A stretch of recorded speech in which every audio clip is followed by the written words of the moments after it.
Peshawari chicken পাকিস্তানের পেশোয়ার অঞ্চলের একটি অথেন্টিক রেসিপি। এই পশতুন রান্নাটা আমরা আজকে দেখব। পশতুনরা সাধারণত খুব বেশি মশলা ব্যবহার করে না রান্নায়, কিন্তু এদের রান্না খুবই ফ্লেভারফুল হয় এবং খুব মজার হয়। চলুন মাই মোমেন্টস অ্যান্ড ম্যাজিক ফ্যামিলি, তাহলে দেখি রেসিপিটা। এর জন্য প্রথমে আমি প্রায় 1/4 কাপের মতো তেল নিয়েছি। এত তেল দেখে ভয় পাবেন না। এই তেলে প্রথমে আমি মুরগিটা দিয়ে একটু ভেজে নেব, সাথে একটু লবণ দিয়ে দেব। ভাজার সময় এটাতে বেশি তেল থাকবে, এরপরে এখান থেকে তেল আমরা কমিয়ে ফেলব। ঠিক আছে, তাহলে আমরা রেসিপিটিতে আবার ফিরে যাই। আমরা এটাকে ভালো মতো ভাজবো যতক্ষণ না এটার রং বদলে যায়। আর অন্যদিকে আমি এখানে অনেকগুলো টমেটো 2 টুকরো করে রেখেছি আর মরিচ চিড়ে রেখেছি। এখন সেই চেরা মরিচ থেকে 6-7টা মরিচও আমি দিয়ে দিলাম। দিয়ে এটাকে বারবার নেড়ে নেড়ে ভালো করে কষিয়ে নিতে হবে, যাতে তেলটা উঠে আসে। তেল উঠে আসার পরে আমরা এক সাইড থেকে তেলগুলো দেখুন তুলে নিচ্ছি। প্রায় 1 কাপের মতো তেল এখন আমি এই পর্যায়ে তুলে নেব। তুলে নেওয়ার পরে আমি বাকি যে তেল আর মুরগি থাকবে সেটাতে টমেটো অ্যাড করব। কাটা টমেটোগুলো এভাবে করে বিছিয়ে দিলাম।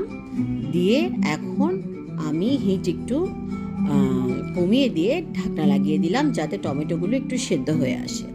টমেটো সিদ্ধ হয়ে আসলে টমেটোগুলো থেকে আমি আস্তে আস্তে উপর থেকে এই যে দেখলেন এভাবে করে চামড়াগুলো উঠিয়ে নেব। ঠিক আছে, আমার তোলার সময় দেখলাম কিছু টমেটো এখনও একটু শক্ত আছে, তাই আমি আবার ঢাকা দিয়ে দিয়েছি। দিয়ে আবার কিছুক্ষণ পরে তুলে আমি টমেটোর সব স্কিনগুলোকে তুলে নিচ্ছি। স্কিনগুলো তোলা হয়ে গেলে আমরা টমেটোগুলোকে আস্তে আস্তে চামচের সাহায্যে ভর্তা করে ফেলবো। মানে হচ্ছে কি, এটার সাথে পুরোপুরি মিশিয়ে দেবো আর কি। হ্যাঁ, চামচ দিয়ে দিয়ে একটু গুঁতো দিয়ে দিয়ে করতে হবে কাজটা। আপনারা ইভেনচুয়ালি এটা করার পরে যেটা করবেন যে ভালো মতো জিনিসটাকে কষাবেন। এই রান্নাটার প্রধান কাজই হচ্ছে কষানো। যত কষাবেন তত মজা হবে। এই পর্যায়ে ওরা 1 টেবিল চামচের মতো চিকন করে লম্বা লম্বা করে কাটা আদা দেয়। ঠিক আছে, আমার কাছে আস্ত আদা ছিল না বাসায়, তাই আমি 1.5 চা চামচের মতো আদা বাটা দিয়েছি। এতে ফ্লেভারের কোনো চেঞ্জ হয় না, বাট আস্ত আদা যদি থাকে তাহলে অথেন্টিক হওয়ার জন্যে আপনারা অবশ্যই লম্বা লম্বা করে কেটে জুলিয়ান কাট যেটাকে বলে চিকন চিকন আদাগুলো দিয়ে দেবেন।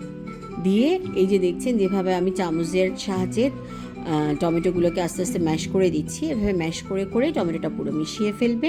টমেটো ভালো মতো মিশে গেলে এখন আমরা এতে 1 টেবিল চামচের মতো কালো গোলমরিচের গুঁড়ো দিলাম। সাথে দেব হচ্ছে সামান্য চিনি, আর লবণ চেক করব অবশ্যই। এরপরে আমি আমার যে কাঁচামরিচগুলো কাটা ছিল, মানে ফেড়ে রাখা ছিল, সেগুলো দিলাম। দিয়ে এগুলোকে ভালো মতো কষিয়ে নিচ্ছি। এই পর্যায়ে আমি আরেকটা জিনিস দিয়েছি যেটা অরিজিনাল রেসিপিতে নেই। অরিজিনাল রেসিপি এই পর্যন্তই, কিন্তু আমি 1/4 চা চামচের মতো মানে সামান্য পরিমাণে গরম মশলার গুঁড়ো দিয়েছি, কারণ বাঙালিদের তো একটু সন্দেহ লাগে, বোঝেন না।